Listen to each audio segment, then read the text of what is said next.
a mais um Under 30, a jornada. Aqui a gente recebe grandes destaques da lista Forbes Under 30, aqui da Forbes Brasil. Eu sou a Isadora Tega e a nossa convidada de hoje foi destaque na categoria Design da lista do ano passado. Esther Carro, seja muito bem-vinda, muito bom ter você aqui com a gente. Prazer imenso estar aqui, uma honra até, né? Como eu estava falando, acho que era um sonho meu desde adolescente compor essa lista. Eu todo ano visualizava, olhava, ficava com aquela expectativa e de uma maneira surpreendente, assim, no ano que eu menos esperava, mas que nós tivemos uma atuação tão bonita, tão grande, um crescimento muito grande nos projetos, e aí surge essa oportunidade de estar nessa lista. E estou muito feliz de conhecer aqui o espaço da redação, feliz de estar com vocês e de ter essa oportunidade de divulgar ainda mais um pouquinho do nosso trabalho. Ai, a gente que está muito feliz te recebendo. E você conseguiu sair na lista Under 30 e não foi por pouca coisa, não. Você está com um projeto muito legal que está mudando a vida de muita gente, né? É o Fazendinhando, né? Isso, exatamente. O Fazendinhando é um instituto de transformação territorial, socioambiental e cultural que atua em favelas na cidade de São Paulo, mas especialmente no Jardim Colombo, que é uma das favelas que fazem parte do complexo de Paraisópolis. Você é do Jardim Colombo? Sim, mas hoje eu moro em Paraisópolis, tá. Então tô ali o tempo todo. Uhum. E como que surgiu a ideia do Fazendinhando? Como que nasceu esse projeto? Certo. Eu sempre tive um sonho muito grande, desde a infância, de mudar a realidade do Jardim Colombo. Já que eu nasci numa casa precária, vendo os meus familiares também morando em uma maneira muito precária, vendo a ausência da infraestrutura urbana na comunidade, uma série de problemas. Aquilo sempre causou um certo espanto, sabe? Mas por que existe essa realidade? Por que esse contraste tão grande? Então, às vezes eu abria a janela do meu quarto e eram os prédios que eu visualizava, era uma outra, atravessava a rua, já era um outro contexto. Então aquilo mexe, né, de certa forma, na memória. E tenho, né, ainda o meu pai como líder comunitário, então sempre engajado em causas sociais. E aí eu sempre falava assim, bom, independentemente da profissão que eu fosse exercer, eu quero devolver para o Jardim Colombo, eu quero de alguma forma ver outra situação, ver outra realidade, ver outro contexto. E quando eu entrei, né, na faculdade de arquitetura, já com esse pensamento, tanto é que em TCC, nas disciplinas, eu sempre falava, principalmente com os meus professores, olha, eu quero muito que vocês me ajudem a trazer mais técnicas voltadas para as periferias, para as favelas, porque esse é o meu objetivo aqui. E você sente que os professores tinham embasamento, tinham um repertório para te ajudar nisso? Na parte de urbanização, sim, em planejamento urbano, mas na escala, por exemplo, que eu atuo, era pouco embasamento. Não tinha, nas disciplinas, não se falava sobre arquitetura social, sobre a lei de ATIS, que é a lei de assistência técnica, não se falava sobre a reforma, né, em casas precárias, em casas menores.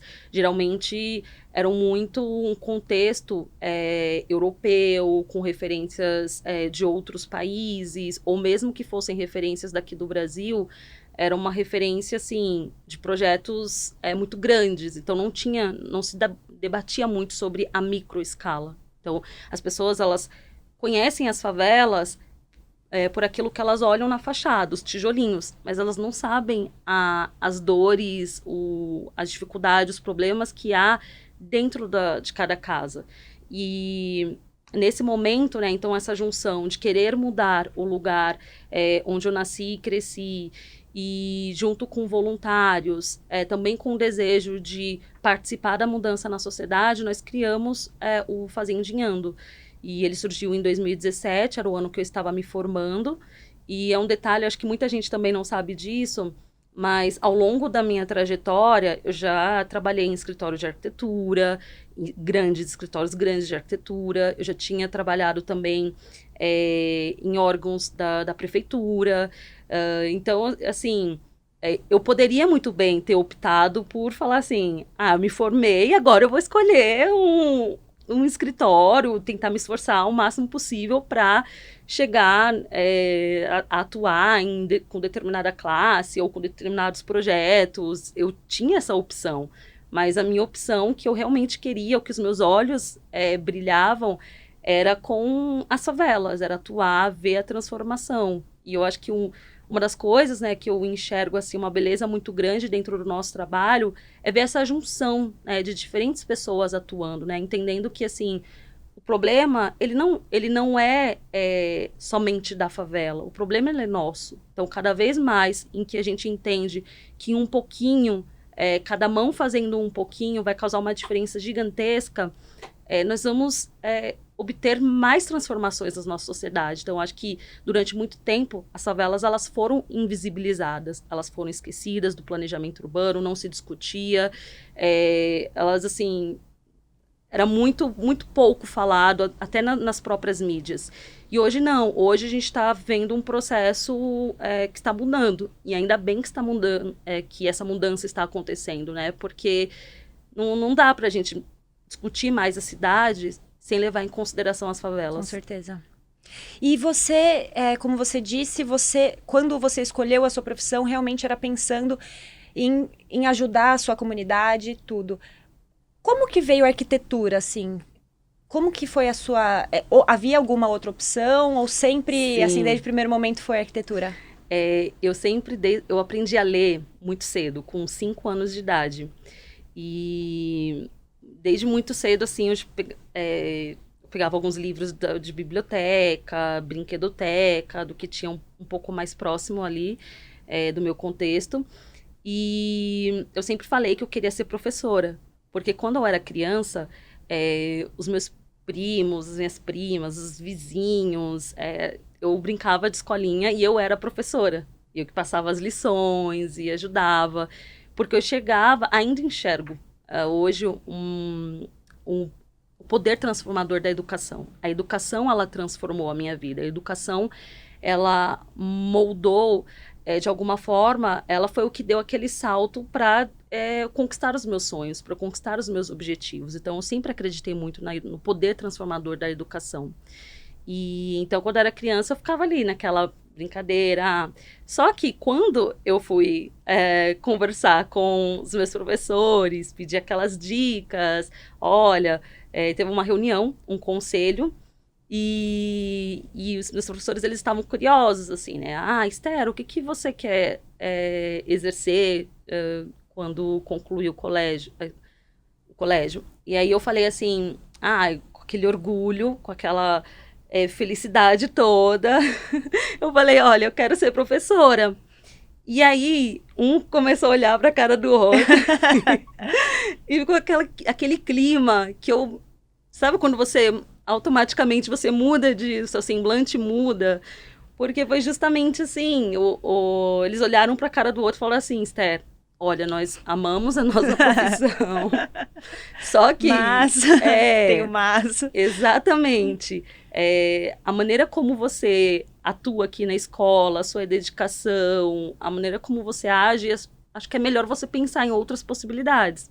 E aquilo me deu, naquele momento, uma frustração muito grande, né? Porque todo mundo que me conhecia, eu sempre falava, eu quero ser professora, eu quero ser professora, eu quero ser professora. E eu fiquei muito frustrada. Eu falei assim, poxa, e agora? E só que eu pensei, ao mesmo tempo, eu sou uma pessoa que eu gosto muito, eu sempre fui uma pessoa de escutar as outras pessoas, principalmente pessoas mais experientes. Eu sempre tive um respeito muito grande com a experiência das outras pessoas. Então eu falei assim, eles me conhecem. Então se eles estão falando isso, é porque... alguma coisa eles enxergam de diferente ali, né? Isso. E aí foi que certo dia, eu voltando com uma amiga minha muito querida, que ela inclusive se formou em moda, também do Jardim Colombo, e minha, assim, melhor amiga, e a gente sempre ia juntas pra escola, aquela coisa toda. E eu comentando isso com ela falou assim, Esther, por que você não faz arquitetura? E aí, nossa, mas o que arquitetura tem a ver comigo? Como assim arquitetura? Aquela coisa toda, assim, né? Porque Você desenhava já alguma coisa ou não? eu era muito criativa, extremamente criativa. Então, eu não tinha recurso, não tinha praticamente nada. Mas às vezes com sobras de materiais, eu começava a fazer alguma coisa, ou que os professores mesmo eles pediam, eles falavam assim, olha o que a Esther ela fez aqui com as sobras, com um material assim, assim, assim. Eu coordenava, então, todas as ações que tinham na escola também, eu sempre estava na linha de frente, coordenando. Então, eu sempre tive ao longo da escola, eu sempre tive muito essa questão da criatividade, de liderar, a parte artística também, muito criativa, mas eu não desenhava casas até então. E foi aí que ela comentando sobre isso, eu falei assim, bom, acho que a minha melhor amiga, que me conhece já há muito tempo, também está falando isso. Por que não pensar nessa possibilidade? E aí o que aconteceu? No último ano, eu ganhei uma bolsa em um colégio particular e lá eu tinha que fazer um TCC. E nesse TCC era sobre a área que eu queria estudar futuramente. E eu falei, bom, agora essa é a oportunidade. E ali, aos meus 16 anos de idade, eu fiz um estágio em Paraisópolis, em um escritório que trabalhava muito com paisagismo, urbanismo. E nesse estágio foi onde eu tive a certeza de que eu queria atuar com arquitetura e voltado para esse lado social. Porque eu comecei a observar o poder transformador da arquitetura, né? As ferramentas que a arquitetura ela tem e que pode, de alguma forma, transformar os espaços, trazer mais, não só a beleza, né? Eu acho que as pessoas, elas olham muito a arquitetura, o design, como o lado estético apenas. E eu sempre enxerguei que a arquitetura, ela vai além desse lado estético. Ela sim, ela traz a beleza, mas ela traz mais dignidade, ela traz conforto. Funcionalidade também. Perfeito, funcionalidade, melhorias na saúde, tanto na saúde mental como na saúde física, enfim. Então, há uma beleza, há uma transformação assim muito grande dentro da arquitetura. E quando eu enxerguei essa possibilidade, eu falei assim, bom, vamos por esse caminho. E Esther, quando a gente pensa na criação, na formação de favelas, existe muito autoconstrução, né? Os próprios moradores constroem. Como que a sua arquitetura, se encaixa nessa realidade? Olha, ótima pergunta, Isa. Inclusive, acho que vale até fazer uma ressalva de que, infelizmente, nós não tivemos profissionais da arquitetura, engenharia, de design, prestando algum serviço, auxiliando nesse momento da construção. Então, as construções dentro das favelas, elas surgiram muito nesse contexto de uma necessidade e uma urgência do morar. Principalmente, dentro do complexo de Paraisópolis, o que aconteceu? Na década de 40, de 50, estavam construindo os colégios particulares, o cemitério de Getsemane, o estádio do Morumbi, vários equipamentos. Então, houve uma migração muito grande de nordestinos para São Paulo em busca de oportunidades. Só que as pessoas, elas chegavam aqui e com aquela coisa assim, bom, cheguei, mas e o dinheiro? E onde eu vou ficar? E onde eu vou morar? E não tinha, né, a moradia. E como a oferta era muito grande na região do Morumbi, as pessoas elas começaram a construir onde eram fundos de vale, onde tinha um terreno não, tá livre, vamos começar a construir e ocupar, já que os proprietários até então não se importam com essas áreas. E realmente eles não se importavam com essas áreas naquele período, porque eram áreas que não tinham infraestrutura urbana. E eram áreas com morros, com declive. Então o custo para executar algum projeto com essa morfologia é muito mais cara. Enfim, não tinha esse interesse. Então eram córregos, rios passando. Então, o que eu vou construir aqui, onde tem rio, etc. Então eram áreas que realmente ficaram abandonadas. E aí esses migrantes nordestinos, eles vieram e começaram a ocupar, a construir, e sem nenhuma orientação, sem nenhum recurso, sem nenhuma, sei lá, um kit com determinados materiais para construir. E assim, antigamente a situação era tão precária, que as construções elas eram feitas de madeira. Então, assim, imagine só você morar em uma casa de madeira, entrando muito rato, entrando água, entrando baratas. Então, essa era a situação. Nós ainda temos situações assim, houve uma melhoria, alguns avanços, mas era uma situação, assim, totalmente precária. E aí foi acontecendo isso, as pessoas começaram a construir por essa necessidade, não tinha nem um kit ali, vamos então ter algum kit para fornecer tijolos, fornecer os materiais básicos. Não existia absolutamente nada disso, porque a cidade, o planejamento, ele estava muito voltado para o automóvel, para a classe média alta, para outros tipos de construção, e sempre inspirada naquele modelo europeu, enfim. E foi assim. Então, as construções, elas foram sendo feitas nesse formato, sem nenhum auxílio, sem nenhum apoio.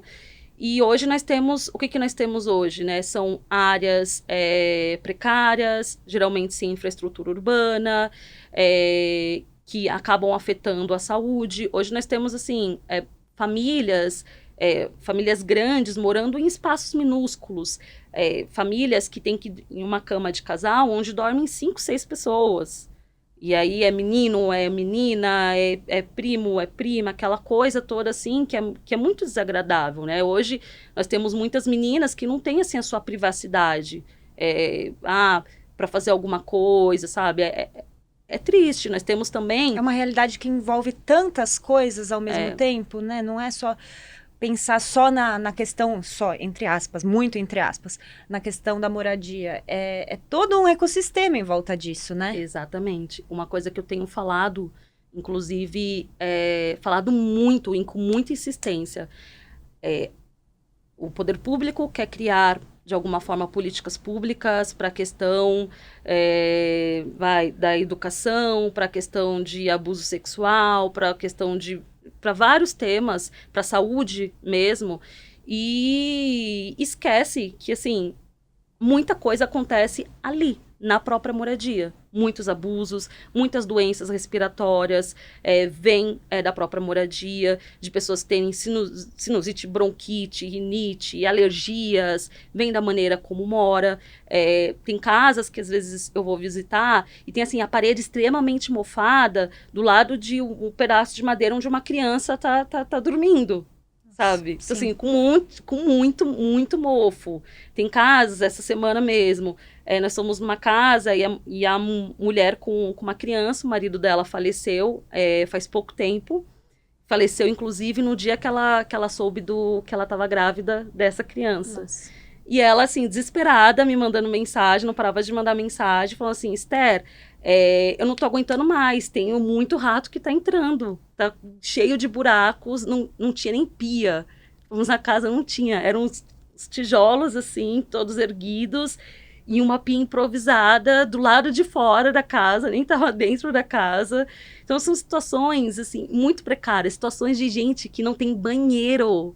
Não tem, assim, eu até consigo entender a pessoa, quando você vê uma casa com mofo, tudo bem, mas assim, não ter banheiro é muito desumano. Muito. E nós lidamos com realidades, com essa realidade, com esse contexto. Repercutiu no ano passado, no final do ano passado, a casa de 4 metros quadrados, a menor casa do Brasil. Nós reformamos, conseguimos ampliar, é um senhor, para ele dormir. Ele escalava as paredes, porque tinha um pedaço de madeira, o pé direito, que é a altura entre o chão e o teto, era um pouco mais alto. Então, ele teve a ideia de colocar uma madeira dentro desses 4 metros quadrados e para ele dormir em cima dessa cama improvisada. E ele não tinha banheiro. Nossa. E ele falava que, assim, à noite... ele tinha medo de descer, então ele se aguentava, se ele estava com vontade de fazer alguma coisa, ele se aguentava porque ele podia cair. E para ele usar, ele tinha que Pensar falar com num o vizinho. senhor tendo que fazer tudo isso é realmente... Nossa, é complicado. E o Fazendinhando atua na prática nessas situações. Como na prática? Sim, então, dentro do Fazendinhando, hoje nós temos 3 pilares. O primeiro é o da Fazendinha, que é inclusive o nosso nome, Fazendinhando, se origina de uma pequena fazendinha que foi apelidada assim pelos moradores, carinhosamente, porque antes de ser um lixão, tinham vacas, bois, galinhas, o seu Chico cuidava dessa área. Então, nós começamos com esse projeto, que inclusive tem várias atividades culturais também. Então, hoje é uma área de lazer. E além desse projeto, nós temos o projeto das fazendeiras, que capacita mulheres na área da gastronomia, do artesanato, mas principalmente na área da construção civil. E nós temos o projeto do Fazendo Lar, que é voltado para a parte da moradia. Então, nós temos dentro do Fazendo Lar 2 formas de atuação. A primeira é com mutirões. Então, a gente tem voluntários pode participar, empresas, quem quiser participar dos mutirões, nós temos esses mutirões e são feitos em ambientes. E aí, geralmente, é reboco, impermeabilização, tinta, são mais coisas menores. E nós também temos a reforma das moradias completas. Então, que a casa inteira ela é reformada, geralmente também é ampliada. Agora nós entregamos a casa da Neuza, a casa cheia de barata. Muita barata. As pessoas nem acreditavam. Eu acho que eu cheguei a ver esse vídeo. Vocês fizeram uma baita de uma transformação lá. Sim, e é muito interessante dentro dos projetos, porque tem essa participação feminina. E porque também tem... a gente fomenta a economia local, a gente fomenta a participação da comunidade nos projetos. Então, é claro que às vezes a gente tem algumas parcerias pontuais externas que fazem determinadas coisas e tudo, mas é muito bonito você ver o pedreiro, você ver a fazendeira ali atuando dentro do seu próprio território, porque é diferente quando quem trabalha na área da construção civil vai trabalhar fora da comunidade. É um outro contexto. Você percebe a alegria das pessoas podendo trabalhar dentro do seu próprio território. E isso é muito importante, porque quando a gente fala, até na questão da economia mesmo, de quantas e quantas pessoas hoje, elas não perdem 4 horas do seu dia para se deslocar para os trabalhos. Sim. É muito tempo. Então, você pensar que você consegue fornecer essa possibilidade das pessoas, elas trabalharem dentro do seu próprio território, isso é muito importante. E sentir aquela coisa de pertencimento também, de sentir que está contribuindo para o lugar que mora. Acredito que também tem muito a ver com o que você sente de estar fazendo esse trabalho lá, né? Exatamente. Então, assim, em toda essa atuação... Eu sinto como se fosse uma família, como se eu tivesse ali, é a minha família, para falar a verdade, sabe? Porque, nossa, é algo muito, é muito especial, assim, para mim. Acho que é por isso que eu gosto tanto dessa atuação, porque eu me sinto muito bem, sabe? As pessoas me acolhem muito bem, de alguma forma também a gente sempre tenta fazer as coisas assim de uma maneira com muito respeito, sempre com um processo participativo, sempre escutando muito os diferentes perfis de pessoas que existem dentro da comunidade, sempre buscando trazer mais oportunidades. Então, eu sinto, sabe... Por isso que eu gosto até de falar a palavra comunidade, porque é o coletivo, porque um vai ajudando o outro, um vai socorrendo o outro. Então, isso é muito bonito e isso é o que, de certa forma, nós perdemos dentro da sociedade. Nós perdemos esse senso coletivo, nós perdemos a empatia, a união. Hoje nós temos uma sociedade muito individualista. Mas quando eu estou, assim, com a minha família, com a minha equipe... É outra sensação, sabe? Eu realmente consigo sentir a palavra coletivo de todas as formas a partir dessas transformações. E os voluntários, então, a maior parte é de dentro mesmo da comunidade? Então, não. Os voluntários geralmente são de fora da comunidade. Tá. Por quê?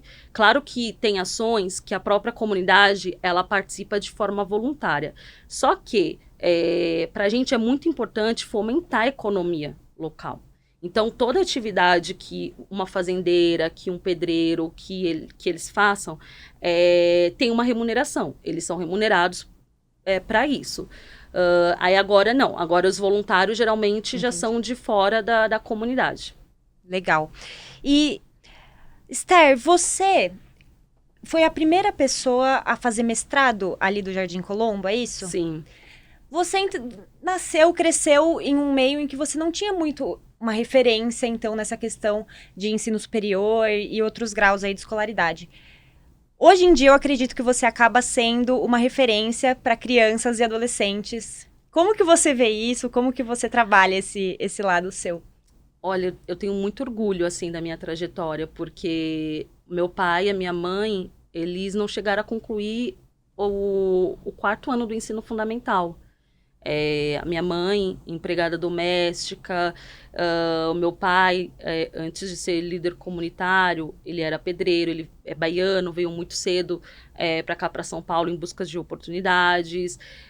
Então, assim, eu venho de sua filha mais velha, eu venho de uma trajetória muito, muito complexa e que eu sempre vi as pessoas desistindo dos estudos, né? E não porque elas queriam, mas porque era a única solução, opção. exatamente, a única opção ali naquele momento. E uma coisa, assim, que eu sempre escutei muito do meu pai e da minha mãe, eles falavam assim, olha, a gente não vai conseguir dar certas coisas para vocês. Nós não vamos conseguir, porque realmente nós não temos. O que nós temos aqui é o básico do básico. Mas a única coisa que nós esperamos de vocês é o estudo. Então, estudem. Então, nós sempre escutamos isso. E tem uma coisa que ficou sempre marcada na minha memória. Às vezes, a minha mãe, ela não tinha com quem deixar. Principalmente eu e a minha irmã. E ela levava a gente para o trabalho. E uma vez, ela foi muito maltratada no trabalho dela. E aquilo mexeu muito comigo, assim. E aí eu falava assim, um dia eu não vou ver mais a minha mãe nessa situação, trabalhando dessa maneira para nos sustentar. Eu sei que um dia isso vai passar, e um dia as coisas vão ser melhores. Então, assim, eu sempre busquei ser o mais aplicada possível na escola, sempre tirar as melhores notas. E, assim, minha mãe e meu pai, eles não tinham tempo de ensinar a gente, passar uma lição, ajudar a gente com a lição de casa. Era gente por a gente e tava ali.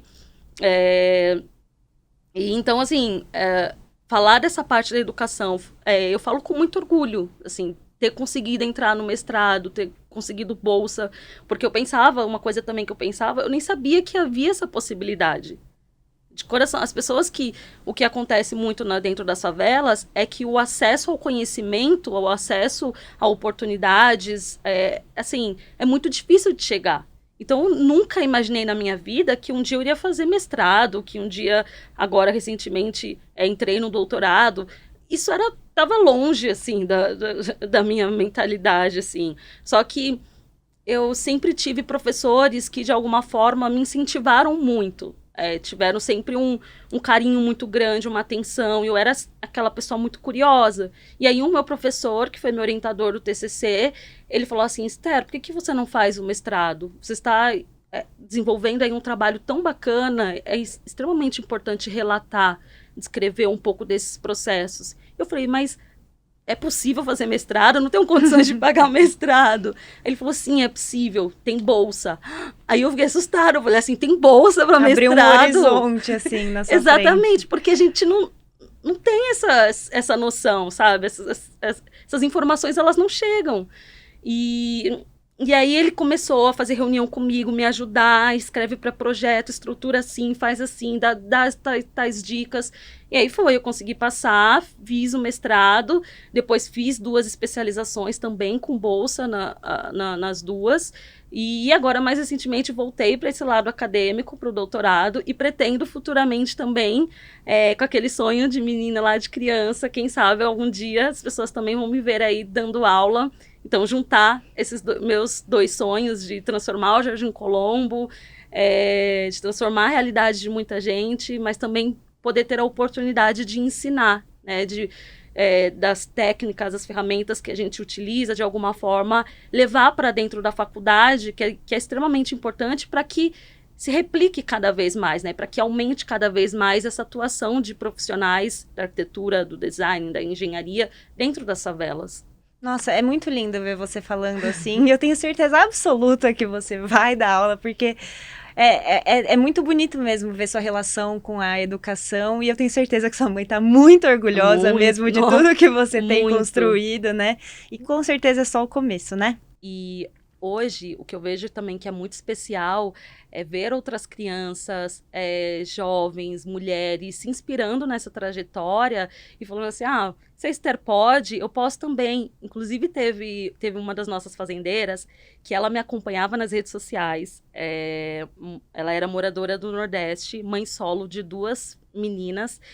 E ela mandava mensagem, Esther, um dia eu quero te conhecer pessoalmente, eu quero muito, a irmã dela mora no Jardim Colombo, eu quero muito morar aí, enfim, fui dando várias dicas para ela, explicando uma série de coisas para ela, o contexto também, e ela veio para cá, e quando ela veio, ela não tinha nada, e aí os moradores, a gente também, cada um foi ajudando com um pouquinho, até ela conseguir se estabelecer, e ela começou trabalhando como faxina, e todo mundo criticava muito, falava assim, você veio pra cá, tá aí trabalhando como faxina, numa creche, e aí ela falou assim, se a Esther entrou numa faculdade, eu também posso entrar numa faculdade. Olha, que coisa... E ela entrou na faculdade de pedagogia. Hoje ela não trabalha mais com faxina, ela é auxiliar de pedagogia e a diretora já falou para ela que quando ela concluir a faculdade, que ela vai ser professora de lá da creche, enfim, vai crescer. Então é muito bonito, tem vários relatos, tem alguns relatos também das fazendeiras, que por ter agora esse contato com a construção civil, elas falam assim, eu quero fazer um curso técnico, eu quero fazer faculdade de engenharia, eu quero fazer faculdade de arquitetura. Então, quando esses caminhos, essas inspirações, elas chegam dentro das favelas, elas vão entendendo, né, os jovens, as crianças, as mulheres, vão entendendo, assim, o poder que de fato, que elas têm, sabe? Que é possível, né? E que é possível, exatamente. Então, acho que por isso é muito importante ter o nosso trabalho divulgado, assim, numa Forbes, porque, assim, com certeza, eu, da mesma maneira como quando eu era adolescente, eu ficava olhando a revista e falando assim, um dia... Ainda vou sair. um dia eu vou sair, um dia eu vou sair, um dia eu vou sair. Eu tenho certeza que hoje também muitas e muitas jovens, enfim, estão olhando e estão falando assim, se a Esther conseguiu, eu também um dia vou conseguir. Então, acho que é muito bonito isso, sabe? Então, cada vez mais, de alguma forma, ter esse fortalecimento, ter essas referências em espaços que dão essa visibilidade, a gente vai, de alguma forma, quebrando alguns ciclos virtual. A gente vai quebrando alguns ciclos e vai dando essas oportunidades e vai ampliando esses olhares. É incrível como realmente você acaba afetando positivamente, diretamente com o projeto, né, na prática mesmo, e indiretamente, que você está mudando aí a realidade de pessoas que não tinham essa perspectiva e que agora têm, né? Exatamente. Então, acho que tem essa mudança tanto desse lado de oportunidades para novos empregos, para novos estudos, tem esse outro lado também, de alguma forma, de levar essa capacitação técnica para dentro das favelas, algo que antigamente não existia. Se vai se capacitar, então tem que pegar não sei quantos ônibus, tem que ir longe. E onde as mulheres deixam os filhos?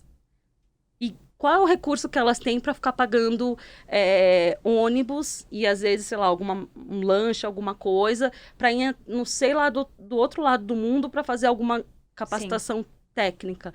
Então, também, de alguma forma, a gente ter essa aproximação, levar esse conhecimento para dentro da favela, empoderar a comunidade, para que ela saiba que, assim, tem um conhecimento, eu tenho capacidade. Teve até, recentemente, nós fizemos um mutirão na principal escadaria do Jardim Colombo.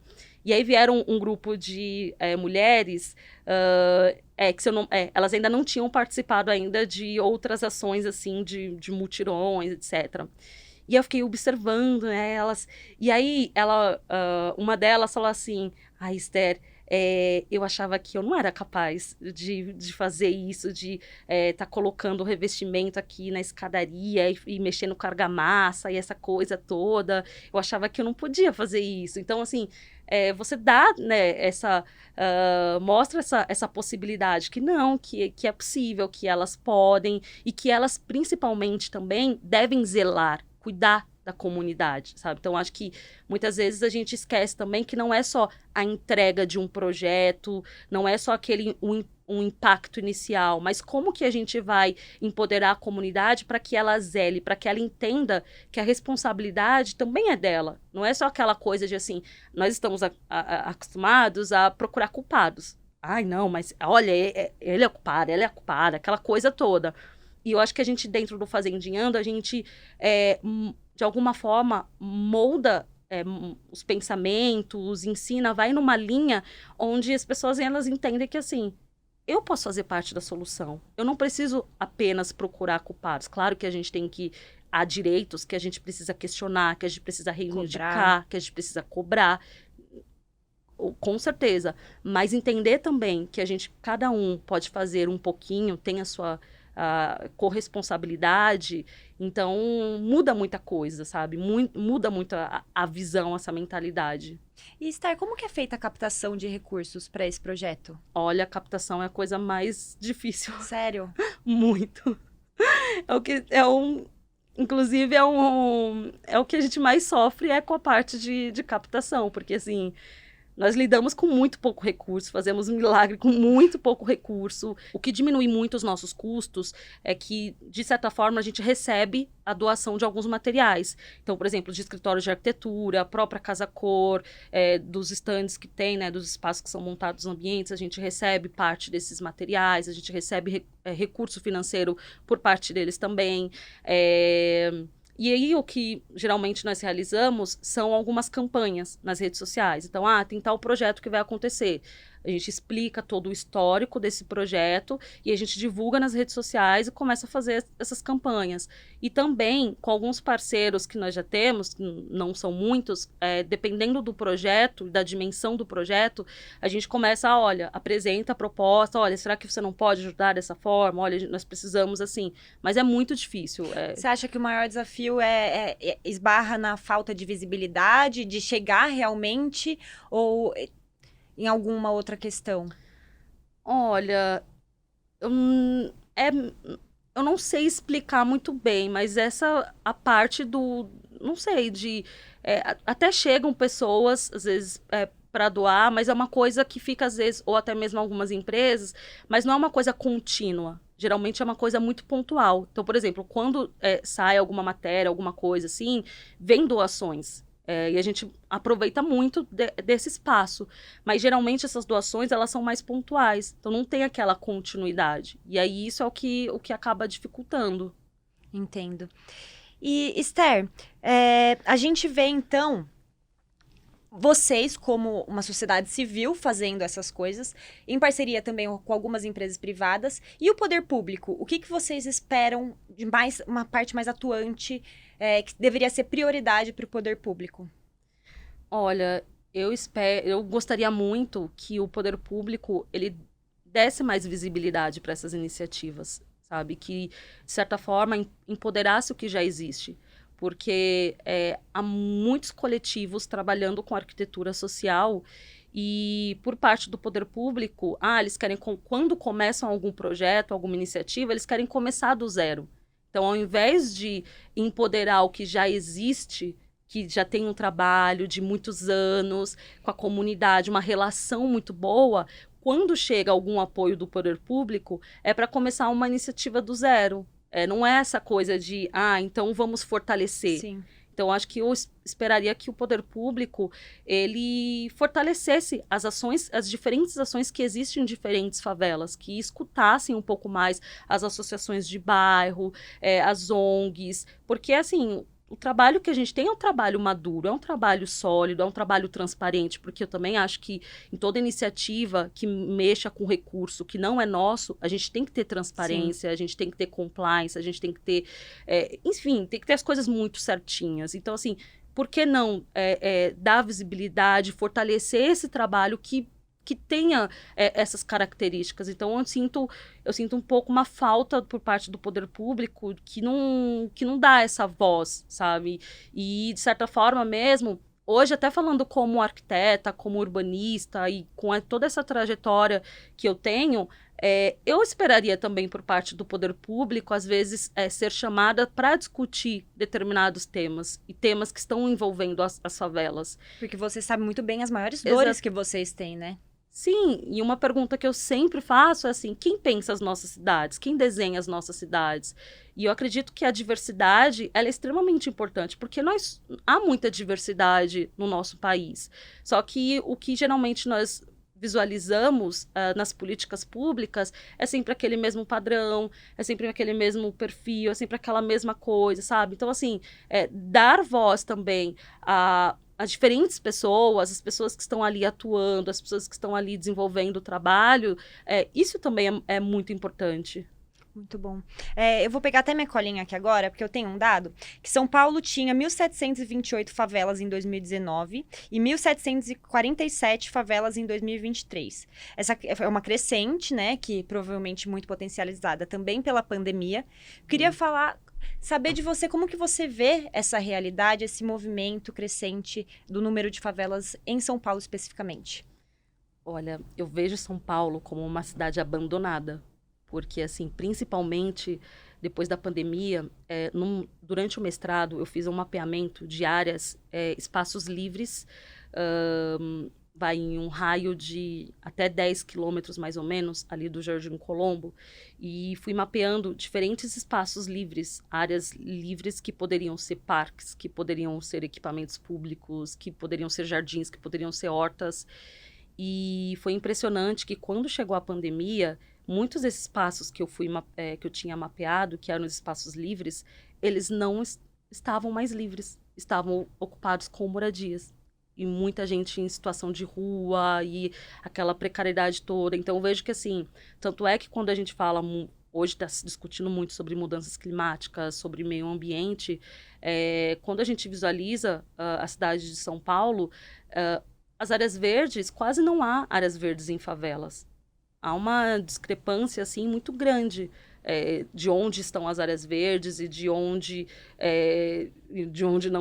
não tem, Sim. sabe? Muitas moradias. Então, assim, eu vejo que falta um controle, uma manutenção dessas áreas, das poucas áreas que agora nós temos. Então, as que recentemente foram ocupadas foi porque, assim, muita gente não conseguia mais pagar o aluguel.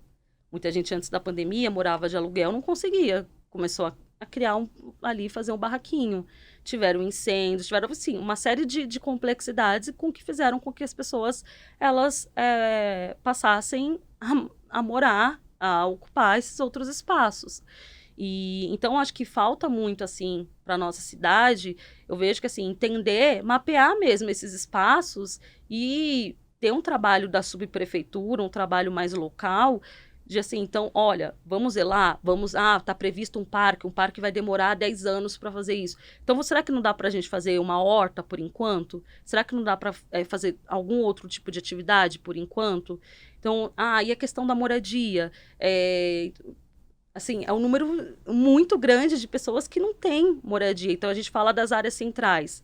Tem se discutido muito, inclusive no plano diretor, em que os centros da cidade, há muitos prédios que estão abandonados e que poderia acabar com o déficit de habitação. Então, assim, há lugares, há possibilidade, mas o que eu vejo é que há uma demora muito grande, também há um processo burocrático muito grande. Em São Paulo, o que eu vejo aqui, não só em São Paulo, mas de certa forma no Brasil todo, nós temos uma legislação, ela muito boa, nós temos leis muito boas, mas o que acontece é que também, dentro desse processo, é tudo extremamente burocrático, é uma demora muito grande, então, assim, deveria ter alguns processos mais flexíveis para que a gente conseguisse, de alguma forma, acelerar, né, nessas intervenções, em trazer mais moradia, em trazer mais dignidade, em trazer mais espaços verdes, em trazer mais equipamentos públicos, principalmente dentro das favelas. Então, acho que eu vejo que esse é o principal problema, assim, essa burocracia e também, claro, óbvio, né, a força, a vontade política de querer propor a mudança, de querer olhar para esses territórios, né, de querer pensar na zeladoria, pensar na manutenção, de querer ter esse trabalho. Por isso que é muito importante esse trabalho em microescala, porque só na microescala que você vai conseguir observar os diferentes problemas que há em cada território. E aí, se você observa esses micros problemas nessa escala menor, esses problemas nessas escalas menores, então você consegue, de alguma forma, pensar em políticas públicas para diferentes territórios enfim, e com diferentes atuações. Esther, você tem feito muita coisa já. Realmente, nossa, linda a sua trajetória. Eu queria saber o que você enxerga, além da questão de querer ser professora, mas o que você enxerga para um futuro Esther pessoa física e Esther fazendinhando. Olha, está ali na minha lista, é a primeira vez que eu vou falar isso, assim, na minha lista dos meus 3 sonhos principais, assim, eu queria muito, muito, muito, muito ter um livro assim, livro Esther Carro mesmo, para contar dessa trajetória, para falar dos projetos, para contar um pouco dessa minha parte pessoal. Tem uma coisa também que eu sempre falei, que eu gostaria muito de levar o Jardim Colombo para o mundo. Eu tenho tido essa oportunidade, inclusive tenho feito... Eu fiz algumas palestras no MIT, em outros países. No final do ano passado mesmo eu estava em Sharjah, que é do lado de Dubai, participando da Trienal de Arquitetura.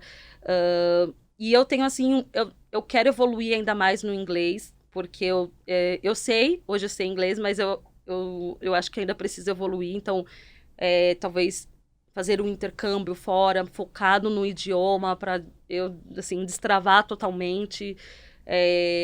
Eu enxergo como um sonho.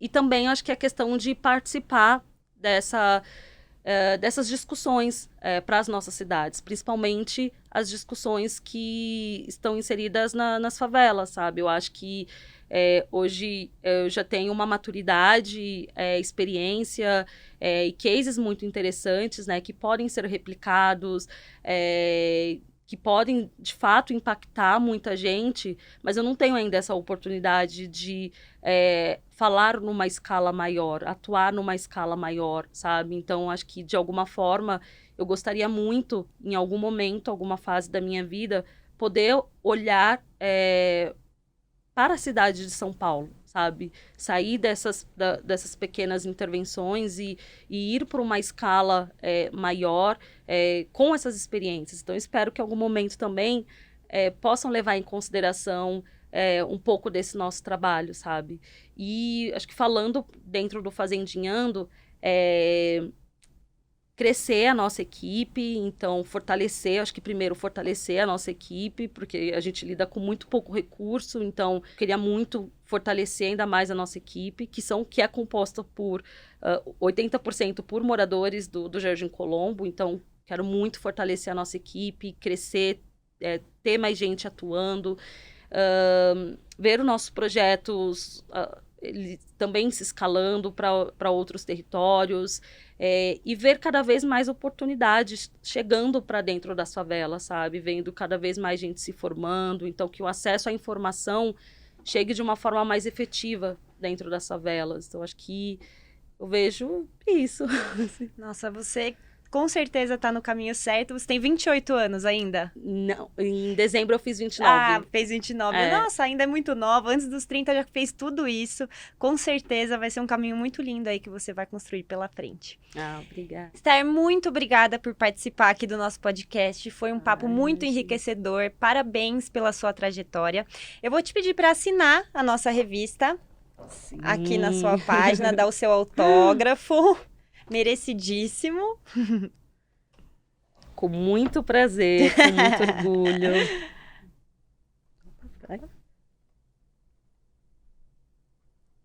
Foi destaque mesmo aqui, ó, da categoria. É. Muito bom, muito obrigada.